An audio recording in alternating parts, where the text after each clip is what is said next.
All right, folks, welcome to tennis. Some things we're going to talk about today are safety in the nets. When you're playing tennis, please stay off the nets. Don't touch them. And when you're swinging a racket, make sure you know where you are so you're not hitting any other people, your partners, or anybody else on the tennis courts. Some etiquette: if a ball comes onto your tennis court, please politely give it back to the people it belongs to.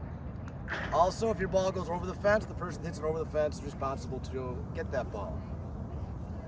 We have two types of rackets. We have shorter ones and longer ones. 8th graders probably want to use more of the longer rackets. 6th graders probably the smaller one. 7th graders, it's kind of up to you which one you feel more comfortable with. We have two types of tennis balls. We have the red, which travels slower. I highly recommend 6th graders using these balls. 7th and 8th as well if you're not real comfortable with tennis yet. And regular yellow tennis balls for those of you more comfortable with tennis. Some basic rules: you get one hit per side and one bounce per side. No matter how many people are on your team, one hit, one bounce per side of the court. The blue surface is in and the green is out of bounds. When you hold your racket, you want to hold it kind of like you're hammering a nail.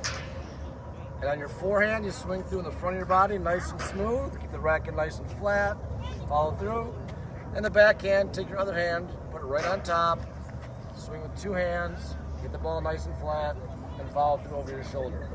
And basic scoring is about 1 point every time you win a shot. You get 1 point for your team. Okay, one of the activities you can do with your team is called mini tennis. You either have 2 or 3 people on a team.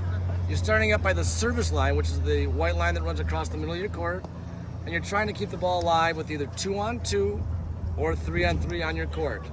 They are being cooperative, trying to keep the ball alive. They are using the red ball right now. Like I said, that's easier to control. They're hitting forehands and backhands, keeping the ball under control, playing short court or mini tennis. Now what the group is demonstrating is full court tennis. It's the same idea, either 2-on-2 or 3-on-3. These guys are now using a regular yellow tennis ball, but they're playing full court, so they have the entire court to hit the ball into. And then again, they're being cooperative. They're not keeping score at this point, just hitting the ball back and forth. The game they're playing now is called triangle tennis. They have 3 people on a team. They form a triangle with one person at the net, about 10 feet from the net, and their 2 teammates behind them. And now they're trying to win the point. They start the ball, and now they're playing it out. And Justin's going to volley there, so now they get 1 bounce, 1 hit per side. They're trying to score points against their opponent. They keep the ball in the blue. These guys are doing a great job playing this point. It's a nice point, and that was a volley. So the team on your right would have won the point that time.